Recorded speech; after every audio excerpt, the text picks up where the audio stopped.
Shalom, shalom, peuple de Dieu. Que Dieu vous bénisse et que sa grâce vous accompagne. Amen. Le thème que je veux voir avec vous, apprendre à marcher sur l'eau, partie 2. Matthieu 14, le verset 30 au verset 32. Seigneur, sauve-moi. Aussitôt, Jésus étendit la main, le saisit. Ils montèrent tous deux dans la barque et le vent tomba automatiquement. Ils montèrent tous deux dans la barque. Le Seigneur ne va jamais te laisser dans les problèmes ni dans les difficultés. Parce que tu es dans les problèmes. Tu as l'impression que le Seigneur t'a abandonné. Que si le Seigneur est avec toi, à coup sûr il se manifesterait. Mais comment le bateau est en train de couler, le navire est en train de vaciller, où est le Seigneur? Ma vie est difficile. Les gens se moquent de moi, rejeté par ma famille. Je ne vois rien venir. Mais la Bible nous dit ce soir que Jésus est monté dans la barque avec Pierre. Tous les deux sont montés dans la barque. Nous sommes tellement habitués à notre confort que nous trouvons difficile de quitter notre barque lorsque les tempêtes de l'existence éclatent autour de nous. Nous choisissons de courber l'échine au lieu de faire face au danger. Il y a des personnes qui sont dans la fatalité. Si ces choses nous arrivent, elles devraient nous arriver. Mais vous ne devez pas courber l'échine tout le temps. Dieu vous a donné son esprit supérieur, c'est pour être des vainqueurs. Ce n'est pas pour courber l'échine devant les situations et les problèmes. Ce sont les problèmes qui doivent se dégager de votre vie. Parce que vous possédez en vous un esprit supérieur. Beaucoup aiment sombrer dans la fatalité, disant que c'est Dieu qui l'a voulu. Parce qu'ils ont tellement prié qu'ils n'ont pas vu le bout du tunnel. Ils se posent la question et ils disent, est-ce que ce n'est pas une volonté du Seigneur?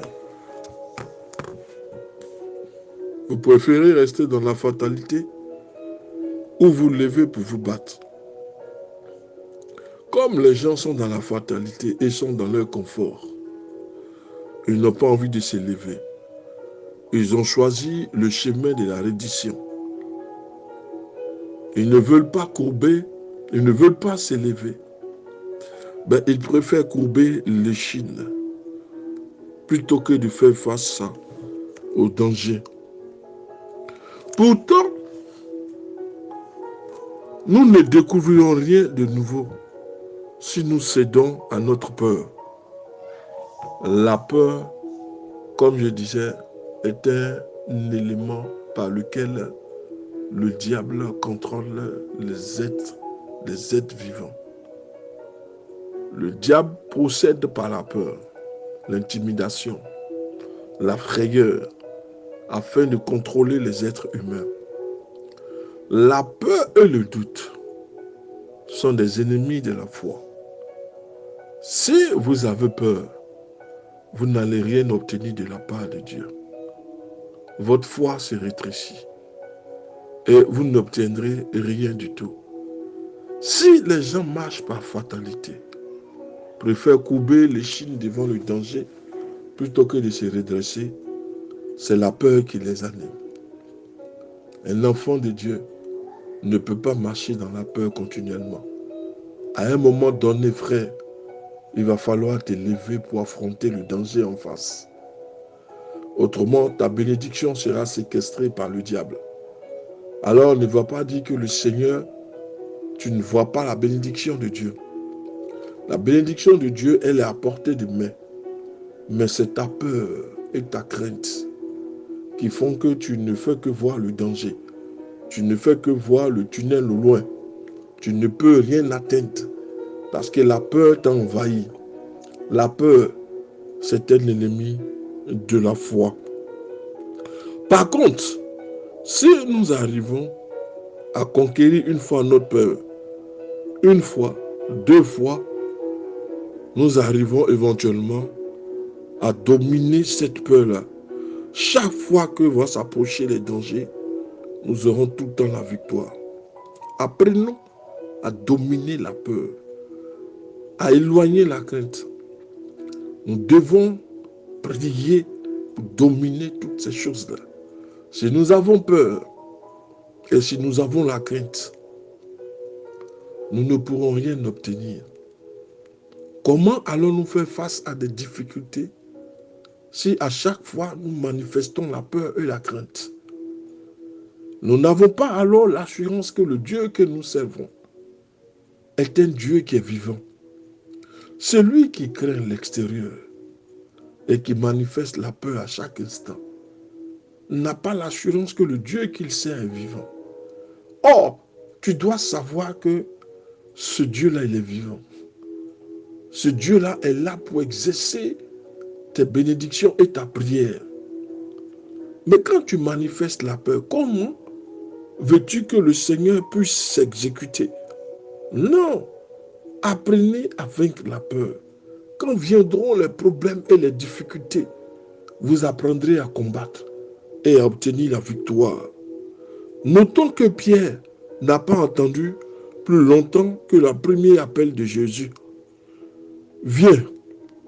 Attendre trop longtemps aurait pu faire disparaître l'opportunité de faire comme Jésus. Quand l'Éternel nous appelle, répondons au premier appel. Pierre a répondu au premier appel. Parce que si vous ne répondez pas, l'opportunité devant vous peut disparaître et peut se dissoudre. Dieu a mis sur vous un appel. Répondez à l'appel. Ne marchez pas par la peur, ni par la frayeur, mais marchez par l'assurance. Ayez l'assurance en toutes choses. N'ayez pas la peur. Ne montrez pas la peur, mais marchez dans l'assurance. L'assurance de toutes choses, de ce que le Seigneur vous a donné. Marchez dans cette assurance-là. Répondez au premier appel. L'Éternel dit à Pierre, viens vers moi. Pierre a répondu au premier appel. Si nous attendons, nous allons perdre des opportunités. Alors nous devons faire comme Jésus, marcher sur l'eau, parce que c'est lui qui nous appelle. Au premier appel, nous devons répondre. Tout par la suite va aller très vite. Et tout va se passer très vite quand vous obéissez à la voix divine. Au lieu d'attendre, vous allez rater des opportunités. Au lieu de vous dire, si je marche sur cette eau, je vais perdre beaucoup. Mais lorsque vous répondez au premier appel, les choses vont vite. Quand vous êtes obéissant à la voix de Dieu, les choses vont tellement vite. Elles vous échappent vous-même. Je veux t'exhorter ce soir. N'hésite pas. N'aie pas peur. Réponds en même temps que le Seigneur t'appelle. N'attends pas. Sinon, ça risque d'être trop tard pour toi. Réponds à l'appel, frère, qui est devant toi. Réponds à la voix divine. Obéis à cette voix divine-là.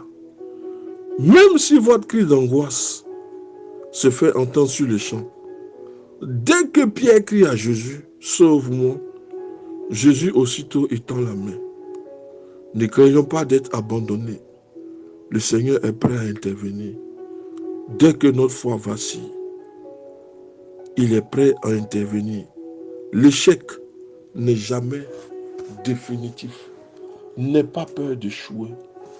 Tu as commencé quelque chose, une œuvre, une entreprise, un commerce, mais c'est dur. Les choses ne se présentent pas. Tous tes calculs sont faussés. Les dettes s'accumulent, s'amoncellent. Tu ne sais pas comment faire. Tu as peur de reprendre. Tes économies ont été étouffées. Il n'y a plus rien dans le compte. Rien ne va, rien ne marche. Tu es étouffé. Mais le Seigneur te dit de te relever. L'échec n'est pas définitif.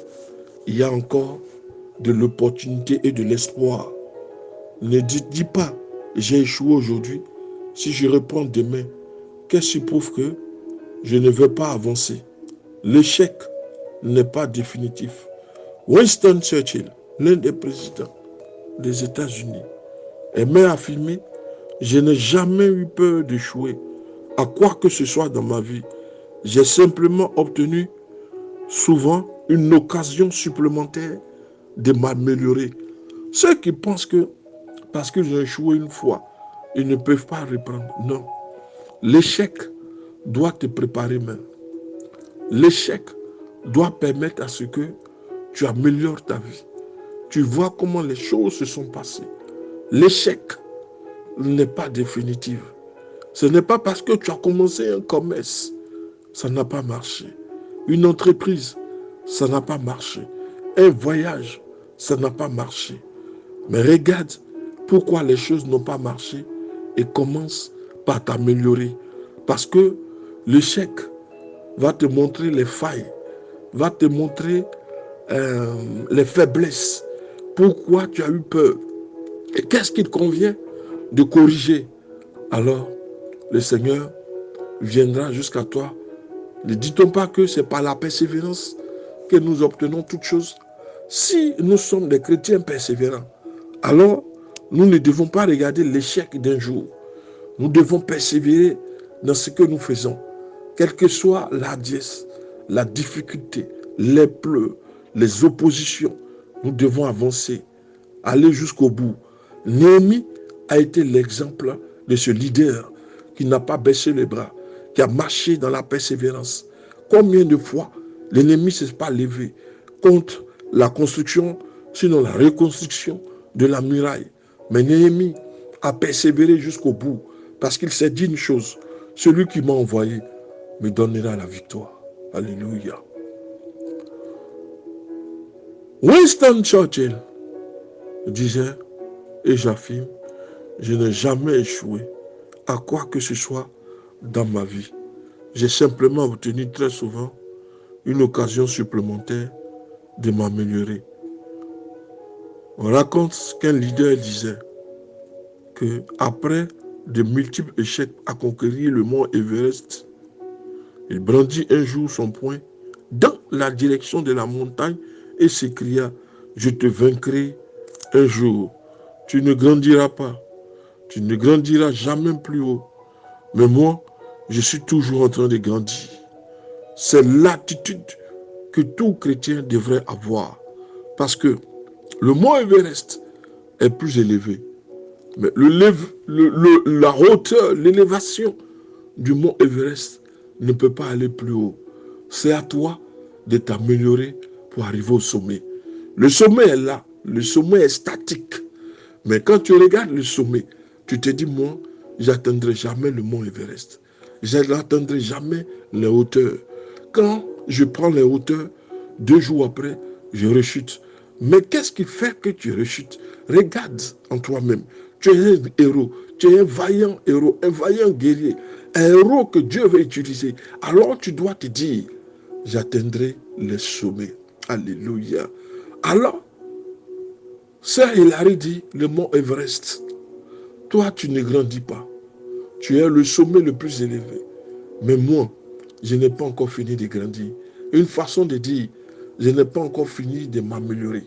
Je dois continuer de m'améliorer. Je dois continuer d'avancer et de progresser. J'atteindrai le mont Everest, j'atteindrai les hauteurs. Seuls ceux qui sont flemmards vont se réfugier dans la fatalité. Mais celui qui est dans la persévérance va avoir les paroles de foi. Tu es élevé, c'est vrai, mais j'atteindrai ton sommet. Le Seigneur me placera au sommet des sommets. Alléluia. L'Éternel me fera grandir. L'Éternel m'élèvera. C'est l'attitude que doivent avoir la plupart des chrétiens. Mais lorsque le Messie a fait marcher Pierre sur les eaux, qu'en est-il des autres disciples? Les disciples demeuraient tranquillement dans leur bac et ne connurent jamais la sensation de Pierre marchant sur l'eau. Pourquoi? Parce qu'ils sont restés dans leur confort. Pourquoi? Parce qu'ils sont restés dans la fatalité. Ils n'ont pas persévéré, ils n'ont pas entendu la voix. Lorsque Dieu vous appelle aujourd'hui, ne résistez pas à sa voix. Il a déjà tout disposé afin que vous connaissiez l'élévation et que vous connaissiez, vous atteigniez les sommets. Dieu fait en sorte que tu atteignes les sommets. Bannis la peur, bannis la crainte. Alors tu atteindras les sommets. Que Dieu te bénisse.